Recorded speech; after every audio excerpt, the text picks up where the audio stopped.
On December 20th, the day after the fight, what do the headlines say about this fight and about you? I don't know.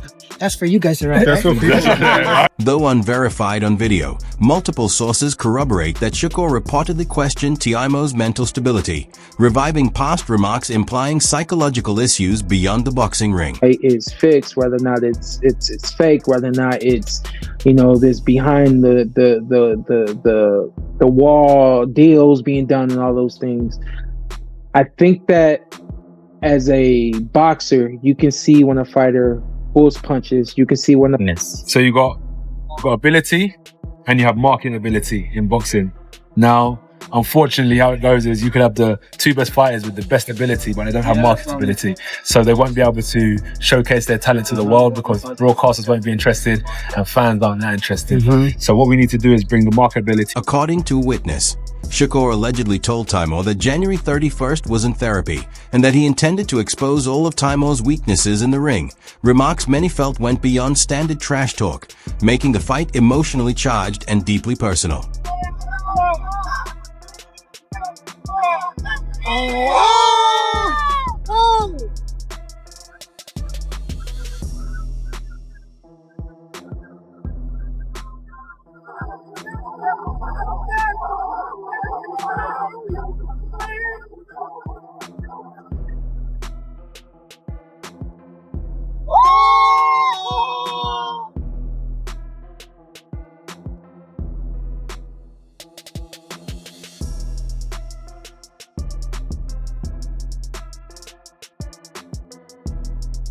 Fan reactions immediately split.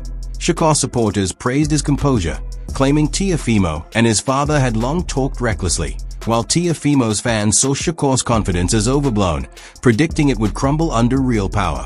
The December 10th New York City encounter occurred unusually early in the promotional cycle, nearly 7 weeks before the fight, seemingly designed to maximize psychological tension and keep the media buzz simmering. A post that in 2017, on the night he defeated Vladimir Klitschko, Jake Paul was at some type of Disney Star Awards. Just your take on how this entire deal came together. Crazy. I mean, we were presented with an offer to fight Jake Paul, and we took it with both hands. I mean, we'd be, you know, AJ was going to fight this week here. We didn't sign a contract, but we made an offer to Cassius Chaney. We were going to fight an 8-round fight here. We were going to rock up on fight night, just wrap the hands, and no one was going to know about it.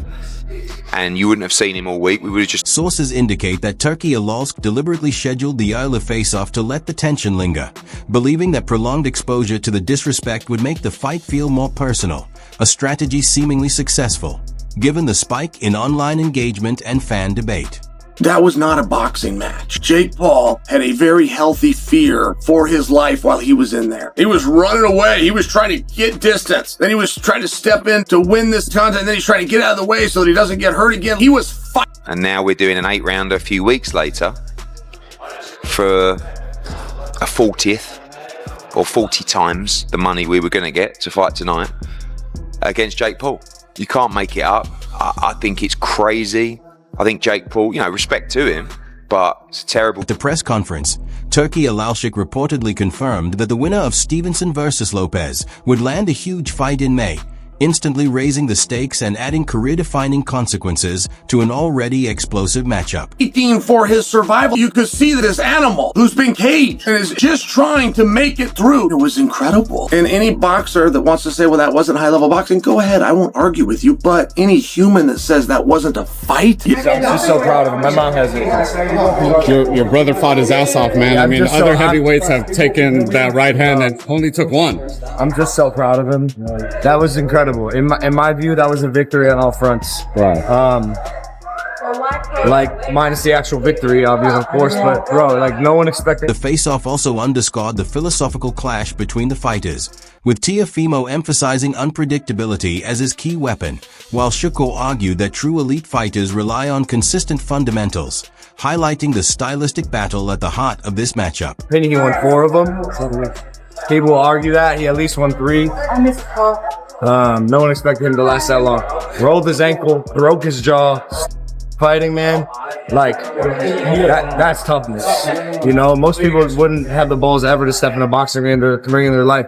He stepped in a boxing ring with one of the baddest men on the planet, who's 40 pounds heavier than him and 6 inches taller. As both fighters returned to their training camps, the boxing world buzzed with unanswered questions, as the confrontation revealed ego, history, pressure, and legacy, setting the stage for a January 31st showdown that now feels inevitable, volatile, and impossible to ignore. For that knockout. Absolutely. And where is the Tyson Fury Joshua fighting happening now? Yeah, it should happen. I think it should happen. Who wins it? Who wins it? Lennox, who wins it? Oh, don't ask me too soon. It's too soon for that, man. Excuse me, Lennox. I'm sorry. I miss you, Lennox. Hey, what's going on, buddy? Man? Good to see you. Yeah, man.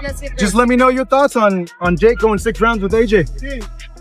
You know, Shakur Stevenson and Teofimo Lopez finally faced off in a tense, highly charged encounter that shocked the boxing world, as the atmosphere was so intense that even seasoned insiders felt uneasy watching two undefeated champions lock eyes, knowing every word would carry weight into their January 31st showdown at Madison Square Garden. For someone who's been boxing for like less than a decade, he has had no real professional opponents other than Tommy Fury that were legitimate world-class boxers.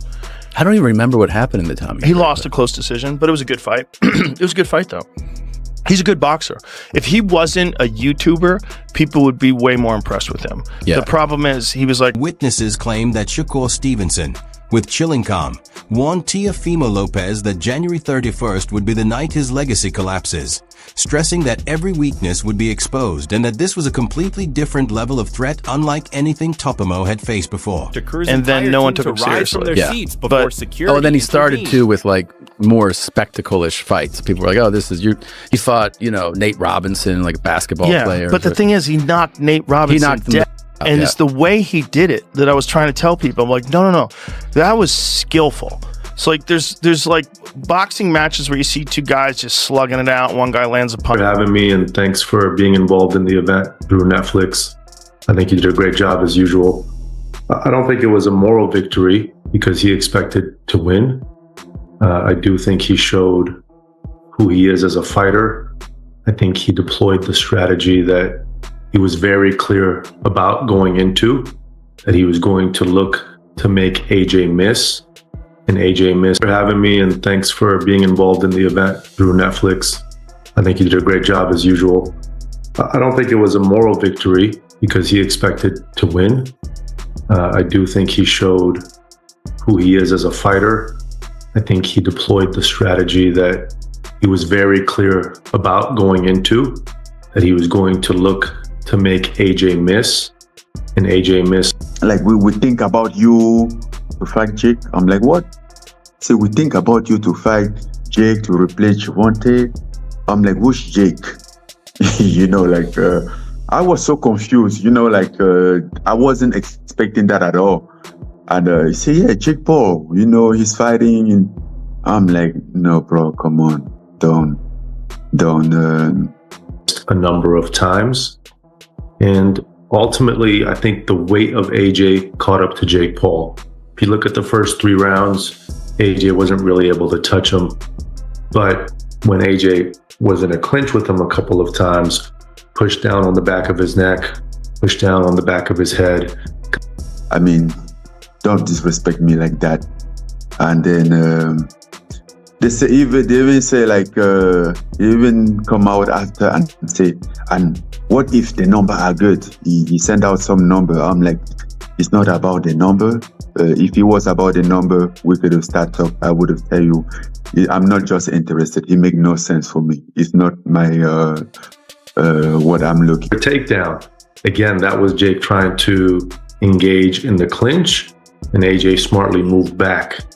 In one instance, I think it was the 5th round, Jake engaged for a clinch, AJ moved back and started punching down on Jake's back.